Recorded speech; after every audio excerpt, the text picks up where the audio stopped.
personas ordinarias. Hombres y mujeres cuyas vidas no se definieron por la perfección, sino por estar profundamente arraigadas en Él. A través de la promesa y la prueba, a través del valor y el llamado, sus historias nos recuerdan que la fe no se desvanece en la tormenta, sino que se profundiza. Y ahora sus historias se convierten en nuestra invitación a permanecer firmes y seguir arraigados en Cristo. Héroes de la Fe, edición Arraigados. ¿Cuántos están contentos? ¿Están en la casa del Señor hoy? ¿Algún cristiano trajo su Biblia a la iglesia? A ver, Biblias, cristianos con Biblia, son cristianos peligrosos. Las cámaras están viendo los que no trajeron. Así que, si tienen su Biblia, pueden abrir conmigo a Hechos 13. Pueden poner un marcador Hechos 13. También pueden poner un marcador en Romanos 12. Más adelante, Primera de Samuel 17. Van a haber muchos versículos en Samuel y Salmos también. Pero Hechos 13, Romanos 12, también Primera de Samuel 17. Estamos en nuestra serie Héroes de la Fe, edición Arraigados, donde hemos estado estudiando las vidas de hombres y mujeres en las Escrituras, quienes sobresalen como ejemplos de lo que significa vivir vidas arraigadas y ancladas en Dios y en su palabra. Esta serie conecta naturalmente con el lema de nuestra iglesia este año, que es firmemente arraigados, fielmente creciendo. Y cada semana estamos descubriendo que los héroes de la fe no son héroes porque fueron perfectos, porque todos tenían sus debilidades, sus temores, sus luchas, así como todos nosotros. Sin embargo, a pesar de las circunstancias que enfrentaron, permanecieron anclados y arraigados en el Señor. Aun cuando no lo comprendían o no entendían qué es lo que Dios estaba haciendo, y Dios usó sus vidas para impactar generaciones, y por eso estamos hablando y aprendiendo de ellos. Ahora, antes de entrar en materia hoy, ayer vi una imagen en redes que me llamó mucho la atención y se la voy a describir. Es una imagen de un martillo intentando sacar un tornillo. ¿Cuántos saben que un martillo no está diseñado para sacar un tornillo? Y dice la frase, dice: el mucho esfuerzo con la herramienta equivocada no da resultados. El mucho esfuerzo con la herramienta equivocada no da resultados. Y eso me trajo a la memoria una historia triste de mi vida que muchos pueden quizás compartir, y es la historia de algo que se rompe en la casa. ¿Cuántos tienen algo que se rompe en la casa casi cada semana o 2 semanas? Algunos sienten mi dolor. Yo no tengo el don de arreglar cosas. Algunos aquí tienen ese don. Yo no tengo ese don, y yo no sé si es el diablo o el mundo caído que causa que cosas en mi casa se rompen. Y hace un tiempecito atrás, no voy a aburrirles contándole qué aparato o qué área, porque puedo nombrarles todas las que han pasado. Sin embargo, me acuerdo que algo estaba dañado. Yo tenía que lograr sacar unos tornillos, hacer unas cosas. Y yo, eso soy un hombre de fe. Y yo miré ese asunto y yo dije: en el nombre de Jesús. Yo me dije en mis adentros, y lo dije con fe: yo puedo con esto. Y cuando yo estoy enfocado en algo así, le digo a mi esposa y a mis hijos: no vengan y no me hablen, porque estoy enfocado en esta caja de arreglar este asunto. Yo dije en fe: yo lo voy a lograr. Tampoco tengo muchas herramientas, eso es un error, no tengo muchas herramientas, pero la que tenía cerca la agarré, y bueno, no era la adecuada, pero empecé a tratar de arreglar el asunto y a sacar ciertas cosas. Intenté aflojar, pero nada. Probé desde otro ángulo, probé con la mano izquierda, estaba de rodillas, estaba yo debajo del counter moviendo y nada. Apliqué más presión y nada. Seguía y nada funcionaba. Llegó un momento en que estaba yo sudando, con las rodillas en el piso, metido debajo de un counter, con los nudillos raspados de tanto intentar y hablándole a un objeto inanimado como si me hubiera hecho algo personalmente. Y quiero que entiendan esto bien. Yo no estaba siendo perezoso, yo no me estaba rindiendo, yo le estaba dando todo el esfuerzo que yo tenía, verdadera determinación y sudando de verdad. Y sin embargo, no avanzaba absolutamente nada. Y esto es lo que finalmente comprendí después de demasiado tiempo. Nunca fue un problema de fuerza, nunca fue un problema de esfuerzo, era un problema de herramienta. ¿Alguien me está siguiendo? Yo estaba poniendo el esfuerzo adecuado, pero estaba usando la herramienta equivocada. Y por más que yo me esforzara, nada iba a compensar esa realidad de la herramienta equivocada. Ahora, tomé una decisión sabia. Salí de mi casa y toqué la puerta de mi vecino, Frank. Porque mi vecino Frank tiene todas las herramientas que existen en el mundo. Yo le digo a su casa Home Depot. Y mi amor, espérate que voy a Home Depot. Y voy y le toco la puerta. Frank, tengo esta situación. Frank me dice, tú necesitas esto. Shum, me dio una cosa. Ok, voy con eso. Y ustedes no se imaginan que en 90 segundos resolví lo que no pude resolver en 90 minutos. Porque tenía la herramienta correcta. Ahora, creo que muchos, iglesia, quizás estamos experimentando exactamente esta situación en nuestra relación con Dios y ni siquiera nos hemos dado cuenta. Asistimos al servicio, cantamos canciones de alabanza, si nos atrevemos levantamos las manos cuando nadie está mirando, porque a algunos les da pena. Sin embargo, nos estamos esforzando por adorar a Dios, estamos esforzándonos por hacer lo que pensamos que es verdadera adoración, pero salimos de la iglesia o atravesamos la semana sintiendo que algo no encaja.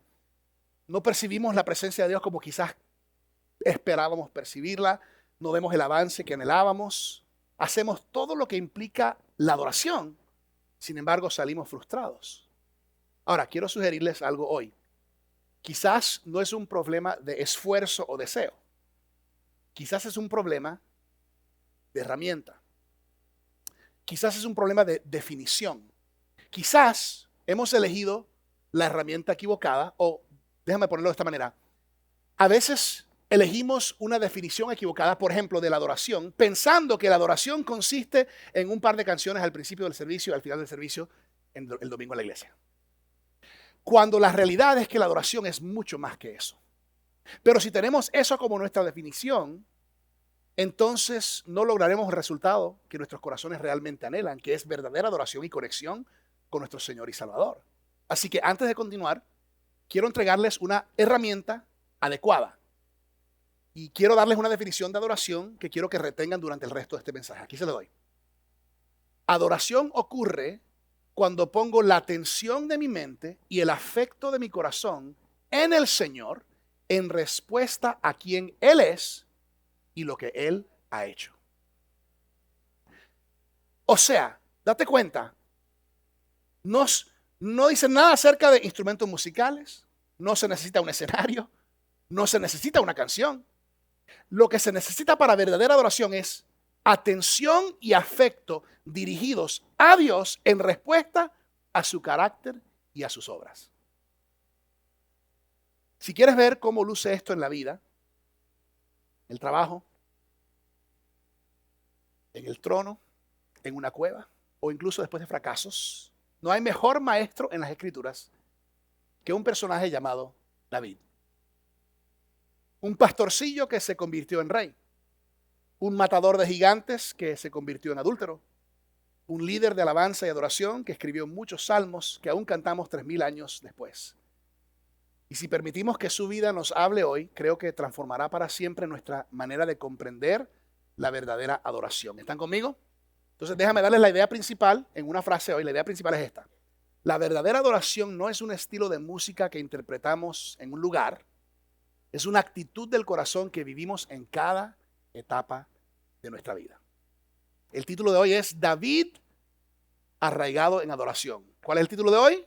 David arraigado en adoración. Oremos. Señor, gracias por la oportunidad de venir a tu casa para recibir de tu palabra, Señor. Oramos que las semillas de tu palabra caigan en buena tierra en cada uno de los corazones aquí presentes y que esas semillas crezcan, florezcan y den mucho fruto espiritual en nuestras vidas. En el nombre precioso de Jesús. Amén. Entonces, como hemos hecho cada semana, vamos a hablar un poquito acerca de quién fue David, héroe de la fe. ¿Quién era David y de dónde venía? Pues David era el menor de 8 hijos de un hombre llamado Isaí. Que si no, hay un grupo excelente antes. Dicen que fue el mejor grupo que existió de la música cristiana, que escribió una canción que se llamaba El Gigante. Y habla de esto, se la tienen que escuchar. Dice, David era el menor de 8 hijos de un hombre llamado Isaí, oriundo de la pequeña localidad Belén, de la tribu de Judá. Belén no era un lugar prestigioso para vivir, era una población agrícola. El tipo de lugar del que nadie esperaba que surgiera algo grande o especial. Esto puede sonar familiar porque siglos después, otro rey nacería en esa misma ciudad llamada Belén. Ahora, ¿cuándo vivió David? La mayoría de los estudiosos sitúan a la vida de David entre los años 1040 y 970 antes de Cristo. Es decir, hace aproximadamente 3000 años. Cuando fue rey, David reinó sobre Israel durante 40 años, primero sobre Judá y luego sobre el reino unificado. Ahora, ¿por qué es conocido David? Bueno, si tú llevas tiempo en los caminos del Señor o has estudiado un poco la Biblia o has escuchado de la historia de David, pues sabes que David desempeñó muchos papeles en su vida. En un tiempo fue conocido como el joven pastor que protegía las ovejas de su padre, de los leones y los osos. Puedes leer acerca de eso en 1 Samuel. También en un momento fue conocido como el vencedor de gigantes que derribó a Goliat con una honda, una piedra y lo que es más importante, con absoluta confianza en el nombre de Dios. En un tiempo fue el fugitivo que pasó años huyendo del celoso rey Saúl y escondiéndose en cuevas porque Saúl lo quería matar. Eventualmente fue el rey que unificó a Israel, trajo el arca del pacto de vuelta a Jerusalén y expandió el reino. También fue conocido como líder de adoración que organizó a músicos y cantores para el tabernáculo y escribió aproximadamente la mitad de los salmos. Y también en su historial está pecador que cometió adulterio con Betsabé y participó en coordinar el asesinato, la muerte de su esposo Urías, que de hecho era un general que trabajaba para el ejército del rey, pero que también nos dejó una de las oraciones de arrepentimiento más crudas y sinceras jamás escritas que encontramos en el Salmo 51. Entonces, ¿por qué David es considerado para nosotros un héroe de la fe? Pues obviamente no porque fuera perfecto, la Biblia no oculta sus fracasos, pero David es considerado un héroe de la fe por la manera en que respondió a Dios en cada etapa de su vida. Cuando era un desconocido, cuando era un guerrero, cuando era fugitivo, cuando estaba como rey y cuando había fracasado terriblemente. Vemos que algo era consistente aún en los momentos difíciles. De hecho, Hebreos 11, el gran capítulo conocido como el Salón de la Fama de la Fe de la Biblia, menciona a David por nombre entre aquellos que conquistaron reinos mediante la fe. Y como veremos dentro de unos momentos, en Hechos 13, Dios mismo dedica a David el elogio que cualquiera de nosotros desearía recibir. Ahora, ¿qué podemos aprender de la vida de David? Sencillamente esto. La grandeza de David no residía en su talento, ni en su apariencia física, ni siquiera en su valentía. Primera de Samuel 16 dice que mientras la gente se fija en la apariencia externa, el Señor mira el corazón. A Dios no le atrajo la trayectoria de David, ni tampoco sus logros, sino la actitud de su corazón. Una actitud de verdadera adoración que se manifestaba tanto cuando pastoreaba ovejas en el anonimato, como cuando danzaba ante el arca frente a toda la nación. Y eso es lo que buscamos hoy, el corazón de un verdadero adorador. Entonces, vamos a la palabra, vayan conmigo a Hechos capítulo 13. Hechos capítulo 13, y quiero que vean aquí un resumen del Espíritu Santo sobre la vida de David, habladas o escritas por el apóstol Pablo en una sinagoga en Antioquia. Dice Hechos capítulo 13, versículo 22. Dice, pero Dios quitó a Saúl y lo reemplazó con David, un hombre de quien Dios dijo, mira lo que dijo Dios de él. He encontrado en David, hijo de Isaí, a un hombre conforme a mi propio corazón. Él hará todo lo que yo quiero que haga. Qué tremenda palabra, qué tremendo elogio le da Dios a David. Fíjate, no dice, he encontrado en David un hombre impresionante de talento, un tremendo adorador músico. No. Dice, un hombre conforme a mi corazón. Y aquí está la tensión que quiero que tú y yo hoy sintamos un poco en este mensaje, porque vivimos en una cultura aún dentro de la iglesia donde equivocadamente hemos definido adoración con buena intención, pero equivocadamente o no completo por lo menos, como un momento en un servicio, como un momento musical o canciones. Y cuando definimos adoración como un momento en un servicio musical o espiritual, estamos muy cortos con la realidad de lo que implica y lo que es la verdadera adoración. No estoy diciendo que no hay un componente de expresar nuestra adoración, pero si tu definición de adoración es las canciones en el servicio el domingo en la iglesia, entonces vas a sentirte como yo me sentía, con una herramienta equivocada. Aunque tengas todo el esfuerzo y todo el deseo correcto. ¿Por qué? Porque simplemente es la herramienta o la definición equivocada. Aprendemos con David que él tenía un corazón de adorador y la adoración no está conectada a un estilo de música, está conectada a un estilo de vida. Así que quiero desempacar con ustedes hoy 5 verdades sobre la verdadera adoración. ¿Cuántas vamos a compartir? 5 verdades sobre la verdadera adoración en la vida de David. Vamos con número 1. La adoración es una postura, no una actuación. Amén. Gracias por medio amén. Creo que escuché medio amén allá atrás, pero quiero empezar en el Nuevo Testamento con Pablo, porque Pablo en Romanos 12 nos da una tesis teológica de todo lo que David vivió. Y quiero compartirles que estos versículos, Romanos 12, del 1 al 2, cuando yo era el director de alabanza y de oración aquí de mi papá en esta iglesia, por muchos años tenía esa responsabilidad. Realmente este siempre ha sido mis versículos favoritos sobre lo que es la verdadera adoración. Y van a ver por qué. En Romanos 12, versículos 1 al 2, Pablo escribe y dice: por lo tanto, amados hermanos, les ruego que entreguen su cuerpo. Pausa. ¿Entreguen qué? Su cuerpo a Dios por todo lo que Él ha hecho a favor de ustedes. Que sea un sacrificio vivo y santo. Y ahí hay una contradicción, porque un sacrificio tenía que morir. Cuando tú ponías un sacrificio, un holocausto en el altar, tenía que morir. Pero aquí hay un juego de palabras. Dios dice: quiero que sean sacrificios. O sea, algo tiene que morir, pero para que vivan correctamente. Dice, quiero que sean un sacrificio vivo y santo, la clase de sacrificio que a Él le agrada. Esa es la verdadera forma de adorarlo. Y continúa diciendo: no imiten las conductas ni las costumbres de este mundo. No lo hagan a la manera del mundo. Más bien, dejen que Dios los transforme en personas nuevas al cambiarles la manera de pensar, renovar las mentes. Entonces aprenderán a conocer la voluntad de Dios para ustedes, la cual es buena, agradable y perfecta. Pablo nos da a entender aquí que nuestra verdadera adoración no se trata principalmente de qué hacemos con nuestras voces el domingo en la iglesia. Nos da a entender que la verdadera adoración se trata de qué hacemos con nuestros cuerpos todos los días de nuestra vida. Él nos está llamando a una verdadera adoración, que es entregar, rendir. Pregunta: ¿cuánto vale tu cuerpo para ti? Otra pregunta: ¿qué puedes hacer sin tu cuerpo? Nada. El cuerpo es nuestra vida. Es nuestra vida. Y Pablo nos da a entender que la verdadera adoración se rehúsa a caer en el molde y en las costumbres de lo que cae el mundo en el cual vivimos. Es algo más allá de simplemente un momento en un lugar a una hora durante la semana. Entonces tenemos que cambiar esta idea de limitar a la adoración a un lugar.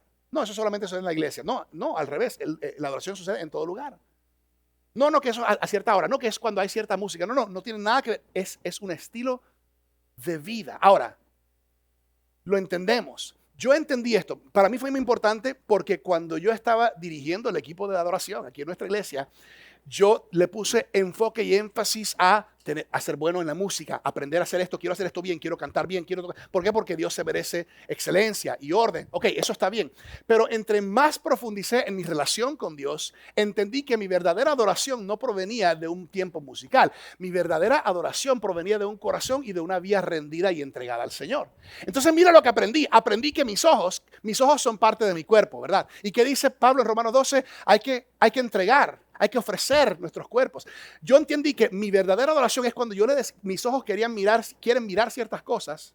Yo tengo que detener y decir: no, ojos, no vas a mirar eso. Voy a sacrificar eso, porque yo quiero honrar a Dios con mi vida, haciendo una vida vivo, un sacrificio vivo y santo y agradable a Dios. Por lo tanto, no quiero participar en eso. Sacrifico eso, entrego mi cuerpo y me comprometo a Dios. Esa es mi verdadera adoración. A veces mis piernas me quieren llevar a lugares que no le agradan a Dios. A veces mis manos quieren tocar cosas que no corresponden.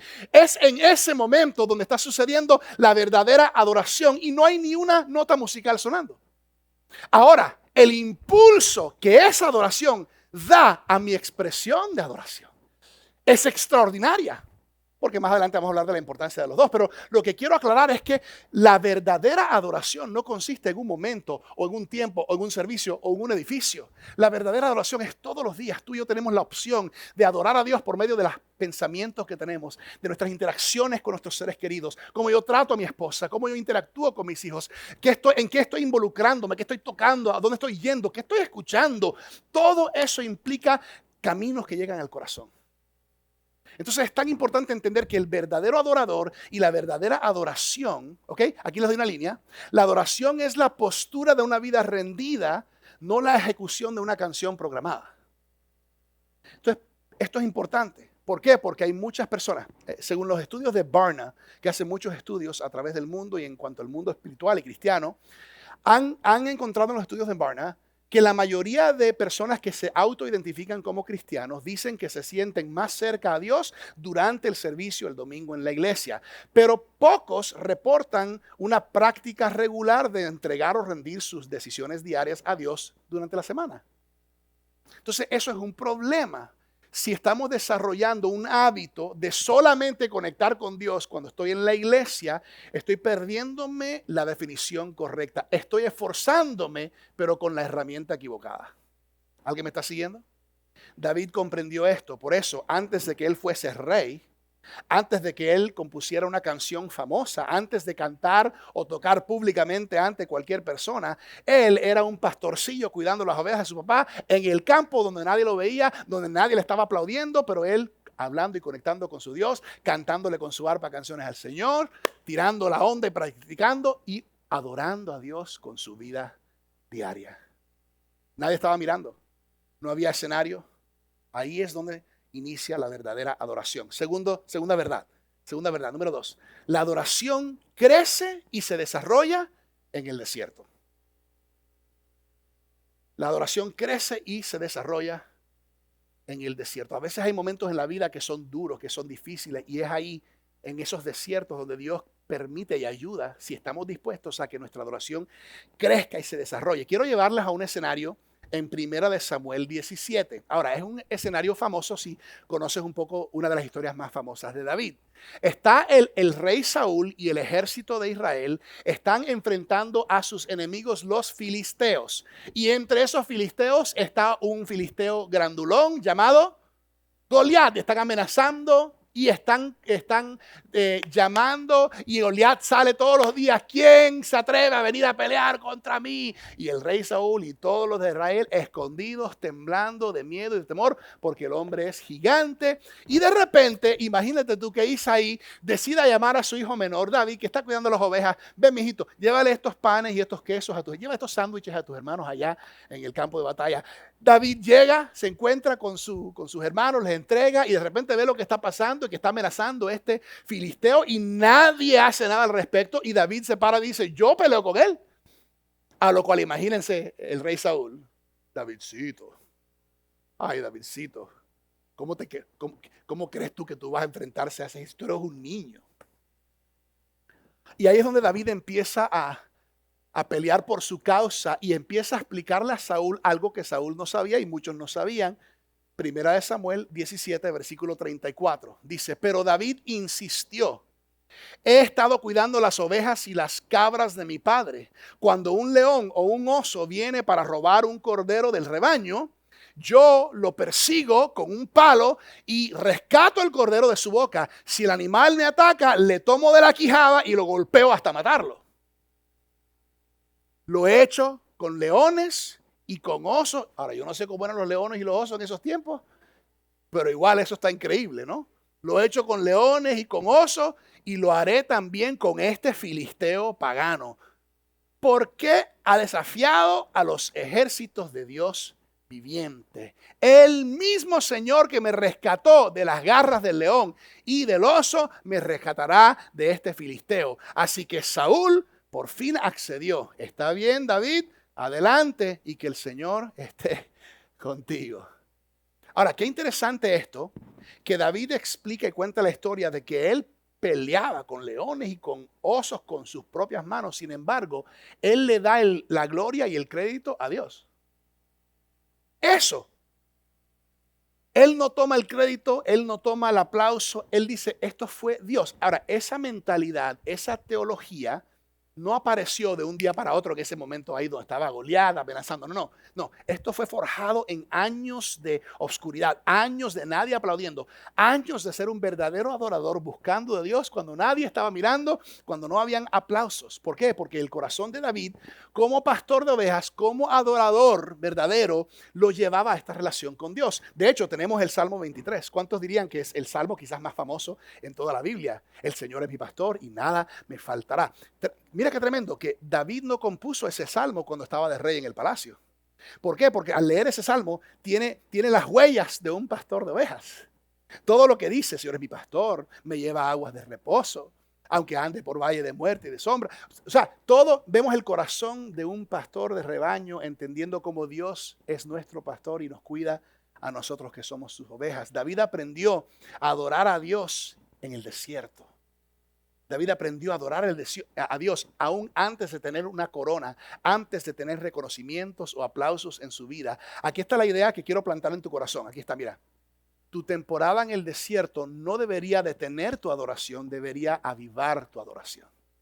Porque si somos honestos, a veces nos encontramos en momentos de desiertos. Alguien puede decir amén. Momentos de desiertos donde la cosa está dura, la cosa está seca, la cosa está caliente, la cosa está en problemas. Y de repente a veces cristianos que no están bien fundamentados, bien arraigados, bien conectados en adoración verdadera, tendemos en vez de adorar a Dios en el desierto, sino enfriarnos o desconectarnos o esperar salir del desierto para entonces adorar. Y aprendemos de David, no. Es en medio del desierto que tenemos que adorar, porque cuando adoramos en medio del desierto, Él nos fortalece para superar el desierto, para cruzarlo, para llegar al otro lado y nos fortalece. Y al afilar y fortalecer nuestra adoración en el desierto, aún más fuerte se pone cuando salimos del desierto. Lecciones de David acerca de la adoración.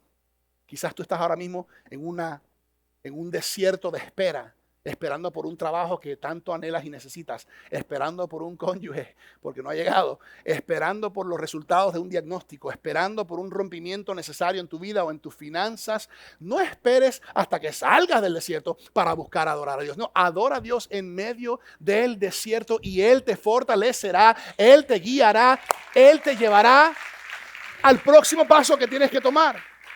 Los salmos de David en el desierto son los que hoy todavía seguimos cantando porque son ungidos, son poderosos, porque adoración en el desierto tiene una profundidad mucho más fuerte que adoración superficial.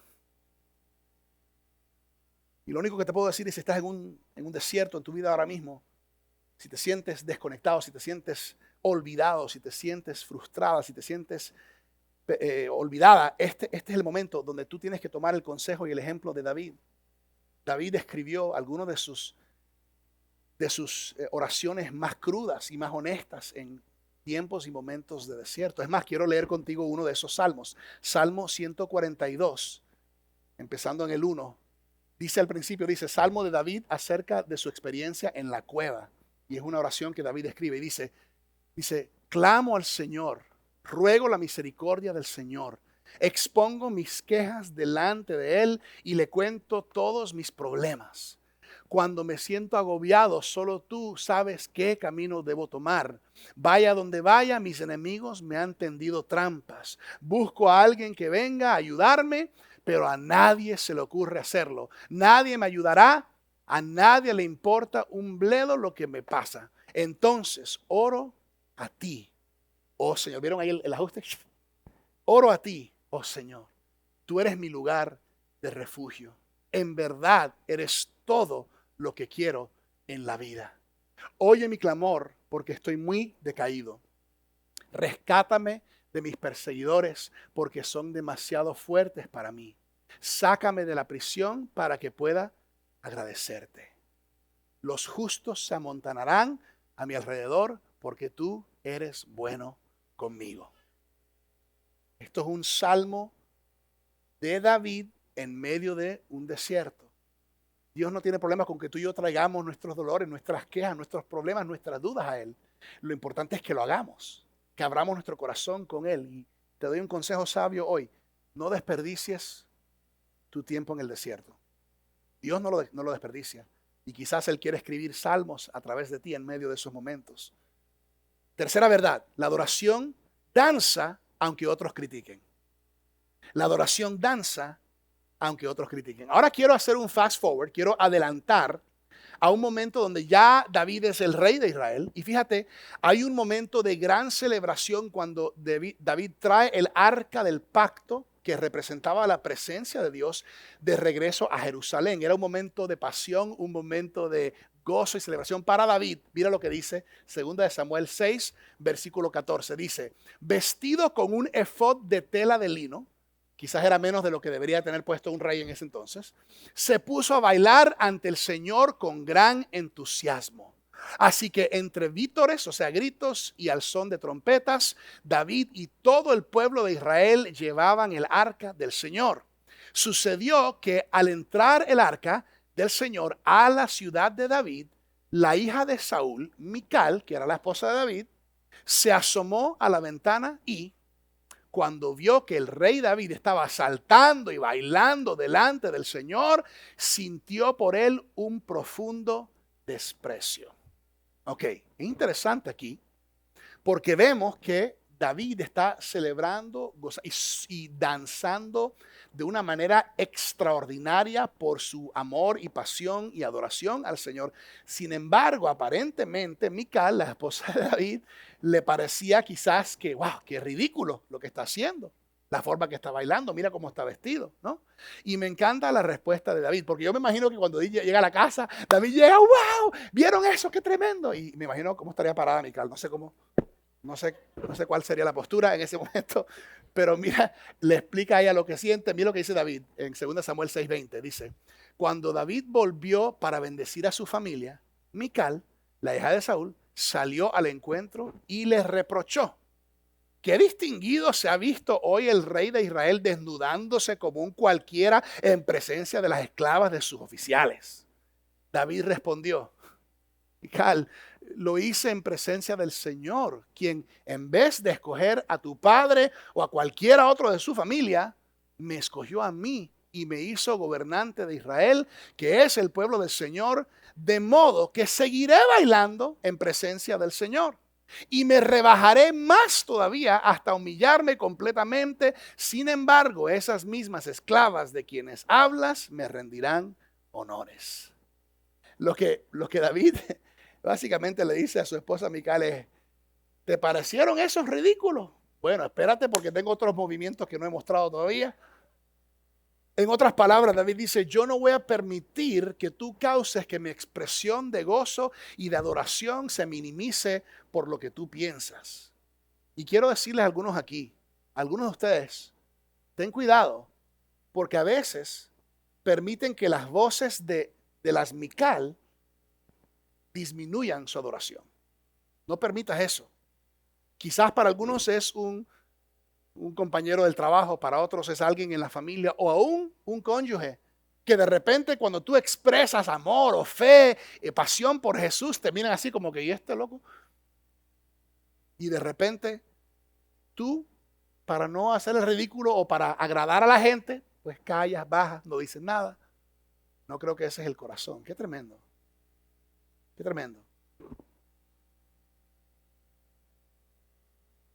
David nos muestra que la adoración no se trata de agradar a los demás, es una audiencia de uno. Aquí les doy una línea. La verdadera adoración no se trata de agradar a los demás, la verdadera adoración se trata de agradar a Dios. Adoración no es lucir cool, es honrar a Dios. Y les doy aquí un bonus, le quiero dar una advertencia, un consejito de advertencia. Tengan cuidado al criticar a quienes adoran a Jesús con pasión y fervor. Tengan cuidado.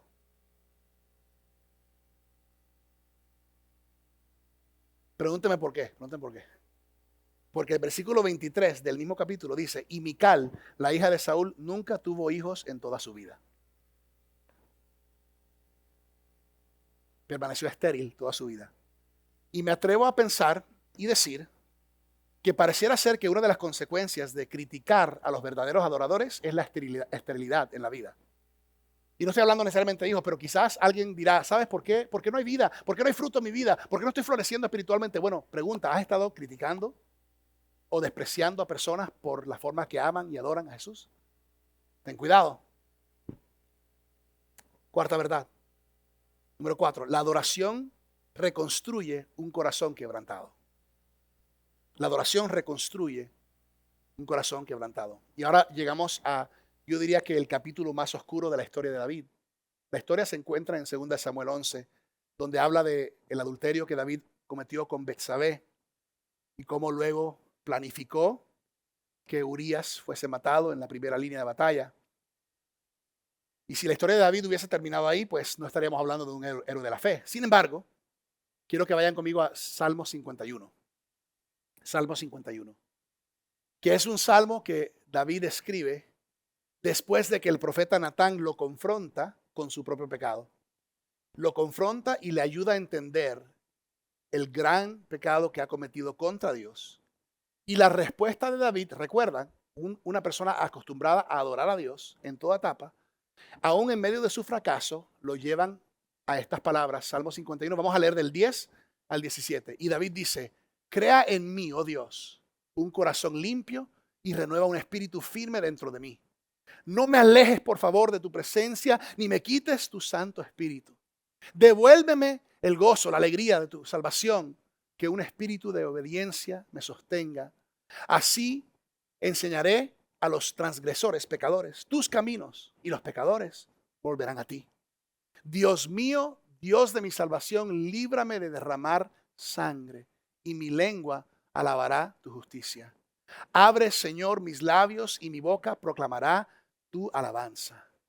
Tú no te deleitas en los sacrificios, ni te complacen los holocaustos. De lo contrario, te los ofrecería. El sacrificio que te agrada es un espíritu quebrantado. Tú, oh Dios, no desprecias al corazón quebrantado y arrepentido. David no esconde ni minimiza su pecado. Él se adueña de todo. Y luego David hace algo extraordinario que creo que es el mayor ejemplo para nosotros. David regresa a Dios en adoración. Lo vemos aquí en esta oración. O sea, fracasa, cae, está desconectado, está lejos, pero regresa. Adorando a Dios, regresa a conectarse con Él. Él dice, el sacrificio que Dios quiere no es un holocausto, sino un corazón contrito y humillado, arrepentido. Y así viene David con un corazón arrepentido. Aquí les doy una buena línea.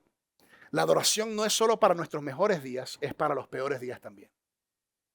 Y por eso te digo hoy, si tú has fallado o has fracasado de una manera grave y sientes que tu fracaso te descalifica de tu adoración, David te diría el opuesto.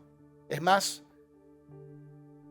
algunos de los lenguajes de adoración más hermosos que existen en la Biblia provienen de los momentos más oscuros de la vida de David, no de los momentos más grandes y altos en su vida. ¿Por qué? Porque es que la gracia de Dios no requiere que nos limpiemos antes de venir a Él, no. La gracia de Dios nos invita a venir a Él para que Él nos limpie. Y ese es el corazón de un verdadero adorador. Me encanta porque David nos apunta en la dirección de estar arraigados en la adoración. Quinta y última verdad. La adoración canta porque las palabras no bastan. La adoración canta porque las palabras no bastan. Ahora, quiero aclarar. Yo arranqué poniendo un gran énfasis que la verdadera adoración no es un estilo de música o canciones, es un estilo de vida. Sin embargo, no quiero dar la impresión que el cantar y la música no sea una parte extremadamente importante de la expresión de nuestra adoración. Entonces, quiero llevarles a un pasaje bíblico en 1 de Crónicas 16, donde David personalmente asigna a levitas como cantores y músicos para hacer música de de alabanza y adoración al Señor y asigna a algunos líderes de adoración para ministrar ante el Señor y ante la congregación. Primera de Crónicas 16, empezando en el versículo 4, y dice: David designó a los siguientes levitas para dirigir al pueblo en adoración ante el arca del Señor, para invocar sus bendiciones, para dar gracias y para alabar al Señor, Dios de Israel. Si hay algunas madres embarazadas, aquí hay algunos nombres que pueden considerar para sus hijos. Asaf, el líder de este grupo, tocaba los címbalos. El segundo era Zacarías, seguido por Jehiel, Semiramot, ese es buen nombre, Semi, Jehiel, Matatías, Eliab, Benaía, Obed-Edom y Jehiel. Ellos tocaban las arpas y las liras. Los sacerdotes Benaía y Jaasiel tocaban las trompetas continuamente ante el arca del pacto de Dios. Ok, David entendía que había algo importante en el concepto de la adoración en la música y en los cantos, y él organizó levitas, cantores y músicos bajo la orden del Señor. David escribió, o por lo menos inspiró, aproximadamente 73 salmos, un libreto de canciones. Salmo 150 es el gran final de todo el libro de Salmos, que nos llama a adorar a Dios con trompeta, con arpa, con lira, con pandereta, con danzas, con cuerdas, con flautas y con címbalos resonantes. Y también dice que todo lo que respire, alabe al Señor. Y aquí está lo que les quiero dejar. La adoración es un estilo de vida que incluye el canto, que incluye el cantar. O sea, es importante entender que expresar nuestra alabanza, expresar nuestra adoración, es parte del diseño de Dios. ¿Saben qué es interesante para mí? Es interesante para mí que ahora mismo ponemos juegos del mundial y vemos a personas, hombres grandes, con barbas, con las caras pintadas, con la bandera en la barriga, moviéndola. Y nadie está ahí diciendo, y estos locos, nadie, porque están expresando una pasión, están expresando una alegría, que es algo que está dentro de nosotros. Lo interesante es que muchos de esos, con la cara pintada, con la lengua afuera, gritando, pueden entrar a una iglesia y vernos a nosotros adorando al Señor con manos a la mano y diciendo, esta gente rara. Cuando los dioses con D minúscula que ellos están alabando ahí en el campo, no han hecho nada personalmente para ellos, no han pagado sus biles, no han perdonado sus pecados. Y por eso yo, cuando vengo a adorar a mi Dios, quien perdonó mis pecados, quien me ha salvado, quien cuida a mi familia, ¿qué más puedo hacer yo para agradecer al Señor? Yo no me avergüenzo de expresar mi gratitud y mi adoración al Rey de Reyes, al Señor de Señores. Que me digan loco, pero loco por Jesús, que murió por mí, hizo algo por mí, no loco porque algunos de esos que están en el campo que no han hecho nada, que algunos son adúlteros, algunos son borrachos y algunos no tienen una vida estándar de Dios. Sin embargo, así ha virado la tortilla el enemigo, donde la creación adora a la creación y no adora al creador. Interesante. Ahora, ¿por qué canciones? ¿Por qué canciones? He aquí la razón por la que Dios sigue ordenando a su pueblo a que cante y no solo que hable. Las canciones logran algo que las palabras simples no pueden. Ayudan a que la verdad perdure y se pegue. La ciencia cognitiva respalda esto. Los estudios sobre la memoria demuestran constantemente que la información asociada a una melodía y un ritmo se retiene durante mucho más tiempo que la información escuchada simplemente como discurso hablado. Por eso es como la generación de aquí en los Estados Unidos, si yo digo para pa pa pa, muchos saben de qué estoy hablando, o si hago cierto sonido, cierto ruido, cierta melodía, ya saben. ¿Por qué? Porque hay algo en la memoria que se conecta y que aún muchas veces conecta el corazón. Eso no es un accidente biológico, es algo diseñado por Dios a propósito. Precisamente por eso las escrituras están llenas de mandatos de cantar. Moisés enseñó a Israel un cántico específico para que nunca olvidaran la fidelidad de Dios. Deuteronomio 31. Los salmos exhortan repetidamente al pueblo de Dios a cantar un cántico nuevo al Señor como un acto de memoria y alabanza al Rey. Pablo instruyó a la iglesia primitiva a enseñarse y animarse mutuamente con salmos, himnos y cantos espirituales. Porque cantar no solo expresa lo que creemos, sino que lo arraiga en nosotros y une a los creyentes de una manera que los anuncios hablados jamás podrían lograr. Por eso David no solamente oraba, también cantaba. Y también danzaba, ¿no? ¿Recuerdan la canción? Si el Espíritu de Dios está en mi corazón, yo danzo como David. Tremendo. Dios nos diseñó para recordarlo a través del canto. Así que yo te recomiendo, cuando vengas a la iglesia los domingos, prepárate, sacúdete, calienta la voz, la, la, la, y canta. Ahora, si eres muy desafinado, canta suave aquí. Pero en la ducha, dale con todo. Canta todos los días de la semana. Expresa tu amor al Señor. ¿Qué significa todo esto para ti y para mí? Significa que en momentos de desierto, atraviésalo adorando a Dios. No esperes salir del desierto, porque el desierto te ayuda a crecer y desarrollar tu adoración. En momentos de éxito, en momentos de promoción, en momentos de celebrar, levanta, danza, alaba y expresa tu adoración al Señor. En momentos de fracaso, cuando has metido la pata, cuando has cometido graves errores, no huyas de Dios. Retorna a Él en adoración con un corazón arrepentido como David. Y en tu cantar, no te avergüences. Danza, canta y expresa al Señor, sin importar lo que digan o lo que critiquen, porque es para Él que lo hacemos. Una postura, no un performance. Esta semana, sé intencional y sé práctico. Si tienes unos quehaceres en la casa por una hora, pues di intencionalmente: voy a poner una música de adoración y voy a adorar al Señor mientras lavo.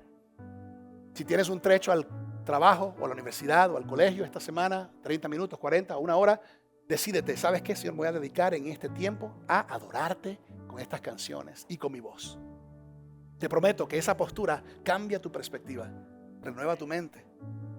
¿Cuál es la idea principal de hoy? Aquí está. La verdadera adoración no es un estilo de música que interpretamos en un lugar. Es una actitud del corazón que vivimos en cada etapa de la vida. ¿Recuerdan el ejemplo al principio que les di de intentar fuertemente arreglar algo con la herramienta equivocada? Pues esta es la clave de la verdadera adoración. Es conectar nuestro esfuerzo sincero con la herramienta correcta, con la definición correcta. ¿Cuál es la definición correcta? Adoración ocurre cuando pongo la atención de mi mente y el afecto de mi corazón en el Señor en respuesta a quién Él es y lo que Él ha hecho. Cada mañana me despierto con este pensamiento: Señor, ¿cómo puedo honrarte hoy? Señor, ¿cómo puedo adorarte en mi trabajo? ¿Cómo puedo adorarte en mi colegio? ¿Cómo puedo adorarte en esta reunión? ¿Cómo puedo adorarte en mi matrimonio? ¿Cómo puedo adorarte en este tráfico? ¿Cómo puedo adorarte en mi familia? ¿Cómo puedo adorarte en mis pensamientos? ¿Cómo puedo ofrecerte como sacrificio vivo, santo y agradable mi cuerpo? Es interesante que David nunca tuvo un equipo grande de alabanza siguiéndole a cuidar las ovejas. Él nunca tenía un sistema de sonido en las cavernas y las cuevas que se encontraba, ni tampoco tenía luces cuando hacía sus bailes. Él simplemente hacía lo que hacía porque nacía en su corazón, era su hábito. Y hoy, 3000 años después, seguimos cantando muchas de sus canciones, reconociéndole como un hombre conforme el corazón de Dios. No porque fue un hombre perfecto, que nunca cometió errores, porque fue un hombre que estaba dispuesto a rendir su corazón en toda etapa de su vida, en el campo de batalla, en el trono, en la cueva y aún en sus fracasos. Así que, familia, te motivo: adora. No dejes de adorar. Continúa adorando. ¿Qué es la adoración? Ofreciendo tu cuerpo como sacrificio vivo, santo y agradable al Señor. No conformándote a las conductas, a las maneras de este mundo, sino renovando tu entendimiento para comprobar la buena voluntad de Dios. Amén. Oremos. Señor, gracias por tu palabra, que nos ayuda, que nos fortalece, que nos motiva, que nos inspira, que nos enseña.